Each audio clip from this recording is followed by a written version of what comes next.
Hi everyone, Theme Park Tracker here with another West Coast Racers update over at Six Flags Magic Mountain. Right away upon entering the new area, I was greeted with new trees and the two lonely planters in the middle of the walkway. These trees are much larger than what they had here previously, but they still aren't anything that'll provide adequate shade to this area. The park must have been listening to all the negative feedback on these planters because on all the posts there was huge storms of complaints that the park put in some tiny little plants. I'm glad they decided to swap them out from what they initially had here. It makes me wonder, couldn't they have put more of these to the right of where the darker colored asphalt is shown in this footage?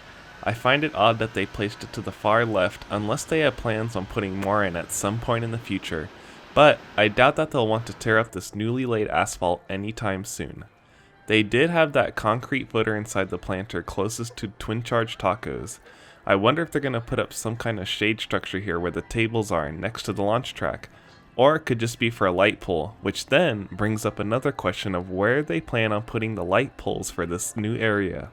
In the rendering they had this neat street layout with the light poles on the side, so we'll have to wait and see if they plan on doing something similar to that. Another question I'd like to bring up is why the park left this huge empty space. I think they had something planned that they aren't telling us right now because it would be odd to leave it like this. Although the full throttle area has a giant walkway, there's also a stage there, so there's enough room for guests to stand and watch, or for those just walking by. Comment down below what you think they have planned for here, or are they just going to leave it empty with minimal shade? We are still weeks away from an opening, so things can definitely change.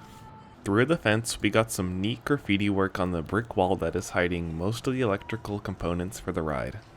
It looks like they're still working on it since the West Coast Custom portion has those dark blue blotches around the lettering, which means they could continue a design like that around the green and orange letters on West Coast Racers. What's also looking neat is the pavement going on right below the mural, and this time it's concrete instead of the asphalt we've been seeing poured lately. This looks like it could be the outdoor switchback queue, which I'm sure most of us have forgotten about and where it's going to go. The concept art had it going in front and to the right of the station, basically in front of this blue mural. What I don't know is how big it's going to be, or if they still plan on putting it down here since this short, gray brick planter or wall is sitting here. Behind that could be the queue, but from here it looks really small. That planter could be for the shade tarps that will be built over the queue, although it will be better if the park put an actual shade structure like for the Crazanity queue instead of the tarps, since it'll provide more protection from the sun. Crews are still working on the launch tracks and making sure everything is wired up and ready to go.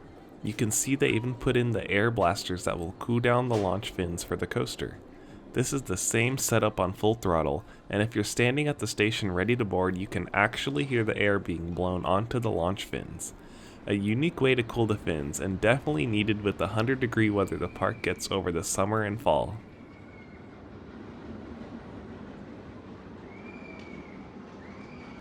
Right now the cars are sitting in the station and pre-show room, or the right and left rooms.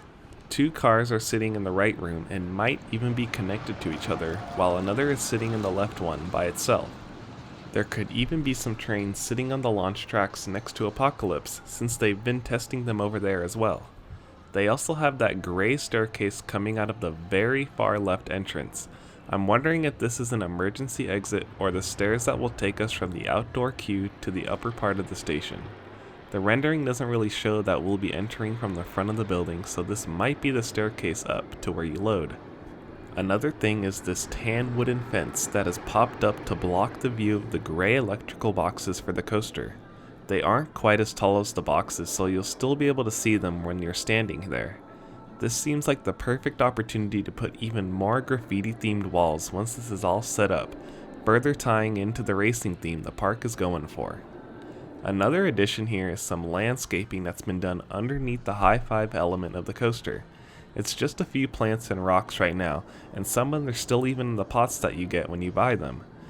I'm sure the park will do a decent job at the landscaping here since guests will actually be able to see it since the fence isn't a solid wall.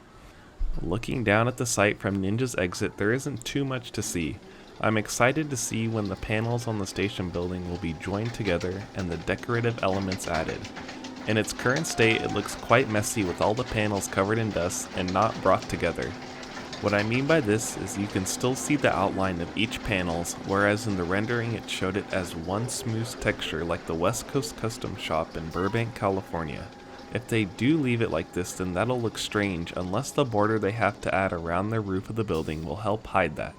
With the construction of the housing development right above this area, that might cause the panels on the building to get dirty fairly quickly, meaning we might have to rely on the park on cleaning them off every once in a while.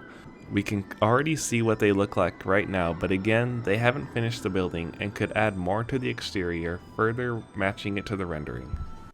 Moving on to the neatest part of the update, and that is the drone footage that was provided to the channel.